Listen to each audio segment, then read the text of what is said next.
Mistake number 3 ব্যৱসায় এটা start কৰাৰ লগে লগে দোকানীটোৱে কাস্টমাৰটোক সুখী কৰাত লাগি যায়। কাস্টমাৰে যি কয় হেতুকে মানি লয়, না বুলি কেতিয়াও ক'ব নোৱাৰে। এইবোৰ কৰিলে আপুনি নিজেই বিপদত পৰিব। এইটো কথা সত্য যে কাস্টমাৰ ৰজা হয়, কিন্তু ব্যৱসায় এটা কাৰো গোলাম নহয়। হেল্ল' মোৰ ইউটিউব ফেমিলি, আকৌ আহিছো মই উন্নতি ভিডিঅ' লৈ। আপোনালোকে থাম্বনেইলটো চাই গম পাইছে চাগে যে আমি কৰা কি 5টা ভুলে আমাৰ ব্যৱসায়টো বৰবাদ কৰি দিব পাৰে।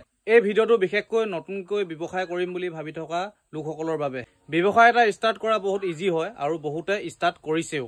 আৰু আচল কথা এইটো যে বহুতে ষ্টাৰ্টিঙতে হাৰ মানি দিয়ে। কিন্তু কিয় এনেকুৱা হয়? কিয় হাৰ মানি দিয়ে ষ্টাৰ্টিঙতে? বিশেষকৈ নতুন ব্যৱসায়ীখিনিয়ে 5টা ভুল কৰে, যিটো ভুল ময়ো প্ৰথমতে কৰিছিলো। কিন্তু মই মোৰ ভুলৰ পৰাই শিকিলো। আজিৰ ভিডিঅ'টোত মই মোৰ লাইফৰ এক্সপিৰিয়েঞ্চ শ্বেয়াৰ কৰিম। আপোনালোকে ভিডিঅ'টো শেষলৈকে চাই থাকক, বহুত কথা শিকিবলৈ পাৰিব, যিবিলাকে নতুনকৈ ব্যৱসায় কৰিম বুলি ভাবিছে। মিষ্টেক নাম্বাৰ 1, বহুতে ব্যৱসায় এটা কৰাৰ আগত ব্যৱসায়টোৰ বিষয়ে ভালকৈ জানি নলয়। ব্যৱসায় এটাৰ পৰা বেলেগে পইচা ইনকাম কৰি থকা দেখি নিজেও সেই ব্যৱসায়টোত জাপ মাৰি দিয়ে, ব্যৱসায়ৰ ওপৰত একো আইডিয়া নোহোৱাকে। ব্যৱসায় এটা কৰিবলৈ কি লাগে, মাৰ্কেটত কি চলি আছে। আপুনি যে দোকান এখন খুলিছে, কাষ্টমাৰ আপোনাৰ ওচৰলৈ কি কাৰণে আহিব? কাষ্টমাৰে আপোনাৰ পৰা কি কাৰণে পইচা দি বস্তু কিনিব, যিটো বস্তু অলৰেডি বেলেগৰ দোকানত হোলচেলত বা কম ৰেটত পাই আছে। মাৰ্কেটত কম্পিটিশ্যন কেনেকুৱা, যিটো ব্যৱসায় আপুনি কৰিব গৈ আছে। এইবোৰ বস্তু বহুতে চাই নলয়। সঁচা কথা ক'বলৈ গ'লে আমি কিবা এটা ব্যৱসায় কৰাৰ আগত আমি যদি মাৰ্কেটত 10 দিন 15 দিন 1 মাহ মান যদি ব্যৱসায়টোৰ ওপৰত তথ্য গোটাই লওঁ, ব্যৱসায়টোৰ বিষয়ে জানি লওঁ, 50% লোকচানৰ পৰা আমি বাচি থাকিব পাৰিম। মিষ্টেক নাম্বাৰ 2, কমটি পইচা ডাঙৰ ব্যৱসায় কৰাৰ কথা ভাবে। দোকানত আটাইতকৈ ডাঙৰ বস্তুটো হৈছে কেছ ফ্ল', মানে আপোনাৰ দোকানত পইচা কিমান ৰটেশ্যন হৈছে, আপোনাৰ দোকানৰ ভিতৰত কিমান বস্তু আছে, আপোনাৰ দোকানত কিমান বিক্ৰী হৈছে।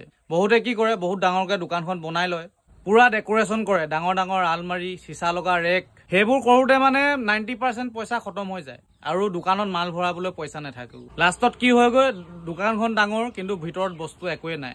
ডাঙৰ ডাঙৰ ৰেকৰ ভিতৰত, গ্লাছৰ ভিতৰত দুটামান বস্তু সোমাই থাকে। বহুত দেখিছো তেনেকুৱা দোকান। মই দোকান খোলা আজি 6 বছৰ 7 বছৰ হ'ল, মই ডেকোৰেশ্যনত পইচা খৰচ কৰি নেপালো।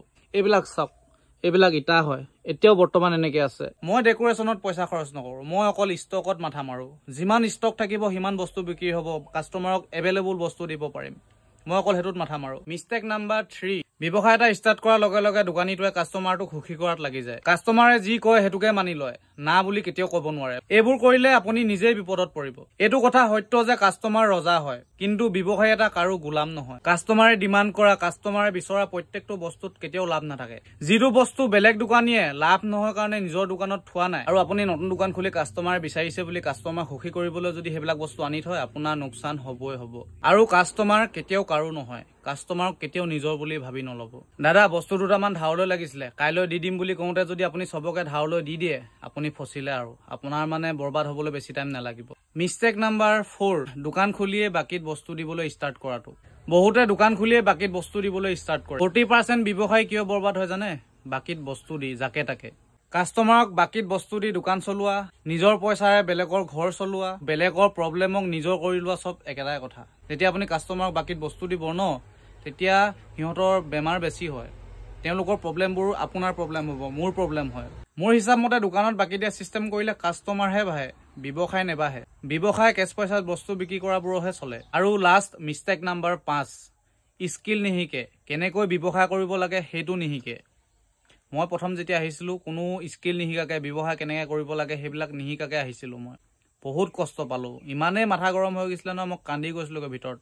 মই যেতিয়া দোকান খুলিছিলো ভাবিছিলো যে বস্তু কিনিব লাগে বিকিব লাগে, অকল সিমানটো নহয়। বস্তু কিনা আৰু বেচা সিমানটোতে ব্যৱসায়টো সীমিত নাথাকে। বস্তু টাউনৰ পৰা কিনি আনিলো, গাঁৱত আনি বিকিলো, সিমানতে শেষ নহয়। দোকানলৈ যদি নতুনকৈ কাষ্টমাৰ এটা আহে, সেই কাষ্টমাৰটো নেক্সট টাইম আপোনাৰ দোকানলৈ আহিবনে নাহে, মোৰ দোকানলৈ আকৌ ঘূৰি আহিবনে নাহে, সেইবোৰ চাব লাগিব। যদি দোকান খুলিছে, দোকানত খৰচ কমকে কৰিব লাগিব। মাৰ্কেটৰ পৰা বস্তু কিনিব পাৰিব লাগিব সস্তাত, মাৰ্কেট ঘূৰিব পাৰিব লাগিব, মাৰ্কেটৰ বিষয়ে জানিব লাগিব। যদি আমি সস্তাত বস্তু কিনিব পাৰো, তেতিয়াহে আমি সস্তাত বস্তু বিক্ৰী কৰিব পাৰিম। সদায় দোকানৰ বস্তু কিনোতে লাভ কৰিবলৈ চাব লাগে, বিক্ৰী কৰোঁতে বস্তু লাভ কৰিবলৈ চাব নালাগে। মই বাৰু যেনে তেনে থাকি শিকি আহিলো, যিখিনি মানে কথা এটা আছে নহয়, জ্ঞানীয়ে দেখি শিকে আৰু মূৰ্খই থাকি শিকে বুলি কয় নহয়, মই সেই মূৰ্খ ভাগটোত পৰিলো। কোনো ধৰণৰ আগগুৰি নজনাকে ডাইৰেক্ট ব্যৱসায়ত জাপ মাৰি দিছিলো। আৰু ব্যৱসায় এটা কৰাৰ আগত যোনে যোনে এইবিলাক কথা শিকি ল'ব, একদম ৰকেটৰ নিচিনা আগলৈ যাব পাৰিব। নহ'লে এবছৰ 2 বছৰৰ ভিতৰত দোকান বন্ধ, টাটা বাই বাই। আৰু যোনে যোনে ব্যৱসায় কৰিম বুলি ভাবি আছে, এই 5টা ভুল কেতিয়াও নকৰিব, নহ'লে ব্যৱসায় আৰম্ভ হওঁতে শেষ হৈ যাব। যদি ভিডিঅ'টো ভাল লাগিলে কমেণ্ট এটা কৰি দিব। আজি ভিডিঅ'টো ইমানতে শেষ কৰিছোঁ। আকৌ আহিম নতুন ভিডিঅ' এটা সৈতে। আজিলৈ আহিছোঁ, বাই বাই।